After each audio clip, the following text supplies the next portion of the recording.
حضور نے فرمایا آؤ میں تمہیں پچھلے زمانے کے ایک ایماندار نوخیز ولی اللہ کی بات سناؤں۔ پچھلے زمانے حضور نے فرمایا پچھلے زمانے میں ایک بادشاہ جادو کے زور پہ حکومت کرتا تھا۔ جب وہ ایک جادوگر اس نے رکھا ہوا تھا تو جادوگر اس کو جادو بتاتا، وہ جادو کے زور پر حکومت کرتا۔ جادوگر بوڑھا ہو گیا تو کہنے لگا بادشاہ کوئی نوجوان میرے پاس بھیج دے، اب میں بوڑھا ہو گیا ہوں، میرا پتہ کوئی نہیں کب مر جاؤں۔ ایک نوجوان کی ڈیوٹی لگائی، بڑا زیرک سمجھدار، اپنے رعایا میں سے چن کے جو ذہین فطرت مزاج بچہ تھا وہ اس نے لگایا۔ اللہ کے محبوب علیہ الصلوۃ والسلام فرماتے ہیں بچہ جادو سیکھنے لگا، وقت گزرنے لگا۔ بچہ جب جادو سیکھنے جاتا تو رستے میں ایک راہب بھی تھا جو انجیل جانتا تھا، وہ اللہ اللہ سکھاتا، لوگوں کو حضرت عیسیٰ علیہ السلام کی تعلیمات سے آگاہ کرتا۔ اس نے دیکھا کہ یہاں بھی لوگ اکٹھے ہیں تو وہ بچہ اس راہب کے پاس بھی اٹھنے بیٹھنے لگا۔ اب جب اس کے ساتھ اس کی گفتگو بڑھنے لگی تو اس کو باتوں میں لذت آنے لگی۔ اس نے راہب نے پوچھا کہ تو کون ہے اور کس طرح سے آیا ہے، کیا تیرا معاملہ ہے؟ اس نے کہا جی میں جادو سیکھنے جاتا ہوں، آپ کی باتیں مجھے بڑی اچھی لگتی ہیں۔ اس نے کہا دین سیکھ، جادو سیکھنے والے کافر ہو جاتے ہیں، قرآن و حدیث سیکھنے والوں کو اللہ کامل ایمان عطا فرماتا ہے۔ فرمایا یہ سیکھ۔ بچہ بیٹھنے لگا، اس کے پاس آنے لگا، باتیں دل میں گھر کرنے لگی۔ ایک وقت آیا کہ مسلمان ہو گیا، اور مسلمان کیسے ہوا؟ بچہ کہتا ہے میں تجربہ کر کے ہوا۔ اب میں تھوڑا سا وقت جادوگر کے پاس بھی جاتا اور باقی سارا وقت وہاں بیٹھتا۔ میں ایک دن جا رہا تھا تو رستے میں اژدہا تھا، بہت بڑا سانپ تھا، رستہ روک کے کھڑا تھا۔ یہ حضور نے بیان کی حدیث، نبی پاک صلی اللہ علیہ وسلم فرماتے ہیں بچہ کہتا ہے کہ رستے کے اندر سانپ ہے، رستے بند ہے، لوگ چھتوں درختوں پہ چڑھے، ہراش ہے۔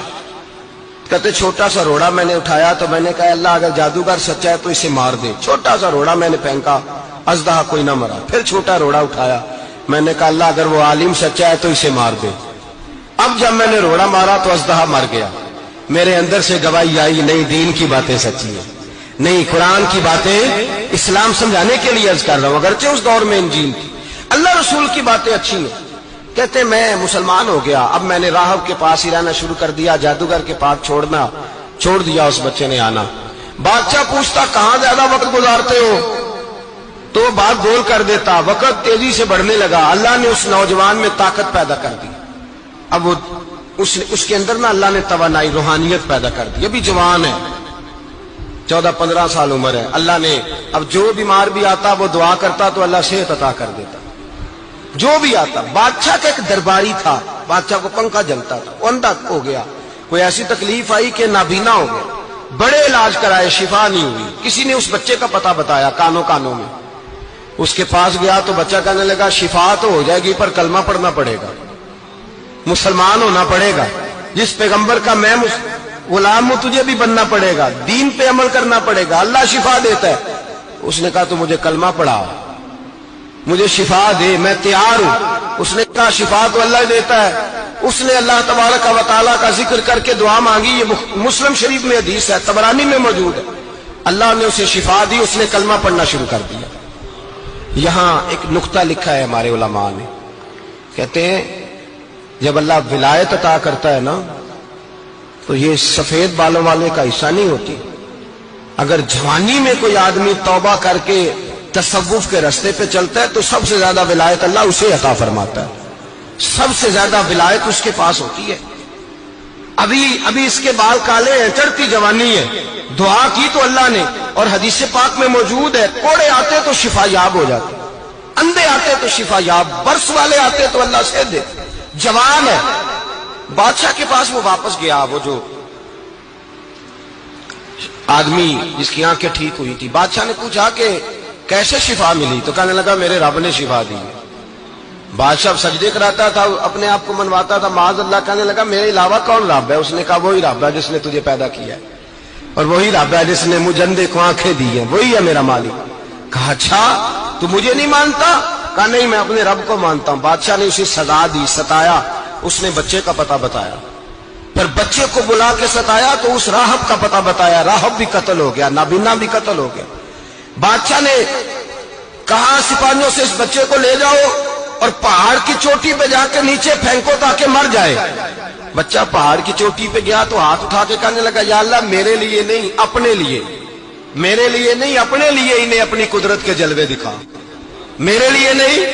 اللہ کے بندے اپنی جان بچانے کی دعائیں نہیں مانگ, اپنے لیے انہیں اپنی قدرت کے جلوے دکھا. یہ دعا مانگی, جتنے لوگ ساتھ آئے تھے وہ سارے زمین پہ گرے اور سب مر گئے, پہاڑ سے گر کے مر گئے. بچہ واپس سیدھا بادشاہ کے پاس کہنے لگا, لو بھائی میرے رب نے مجھے بچا لیا ہے. جوان کا ایمان دیکھو, میرے رب نے مجھے, بولو میرے اللہ نے مجھے ایمان کی گواہی دے رہا ہے, میں بچ گیا ہوں, تو جھوٹا ہے, میرا رب سچا ہے. اس نے کہا لے جاؤ اس کو دریا میں, کشتی میں بٹھاؤ, بیچ دریا کے جا کے دھکا دے دو. بیٹھے کشتی میں, دریا کے بیچ گئے, اور جب جا کے وہاں اس کو دھکا دینے لگے تو اس نے کہا اللہ میرے لیے نہیں اپنے لیے انہیں اپنی قدرت کے جلوے دکھا. بس ایک طوفان سا آیا, جتنے سپاہی ساتھ آئے تھے ڈوب کے مر گئے. وہ بچہ اٹھا اور سیدھا پھر بادشاہ کے پاس, اسی کے پاس کہنے لگا, لو بھائی میرے رب نے مجھے بچا لیا ہے, تیرے پاس آیا ہوں. وہ کہنے لگا تو کیا مصیبت میرے گلے پڑ گئی ہے, کیسے جان چھوٹے گی؟ تو بچہ کہنے لگا, اگر تو مجھے باندھے درخت کے ساتھ اور سارے ملک کو بلائے, لوگوں کو اکٹھا کرے, پھر تو مجھے تیر مارنا, میں تجھے بتاؤں گا کیسے مارنا ہے, میں مر جاؤں گا. اللہ کا بندہ نوجوان, ایمان دیکھو, مرنے کے طریقے بتا رہا ہے, میں تجھے بتاؤں گا میں کیسے مروں گا. یہ بات کہی, بادشاہ نے سارا مجمع جمع کیا, ملک سارا باہر آ گیا, درخت کے ساتھ باندھ دیا. کہنے لگا, بھائی لوگوں یہ مجھے مارنا چاہتا تھا, مار نہیں سکا, اب میں اسے بتانے لگا ہوں کہ میں کیسے مروں گا.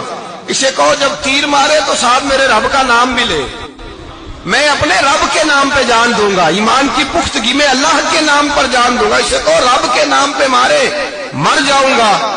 بادشاہ نے اللہ کہہ کے تیر مارا, پیشانی میں لگا, بچے کی روح پرواز کر گئی. جتنا مجمع کھڑا تھا سارا کلمہ پڑھ کے مسلمان ہو گیا, سارے مسلمان ہو گئے سارے.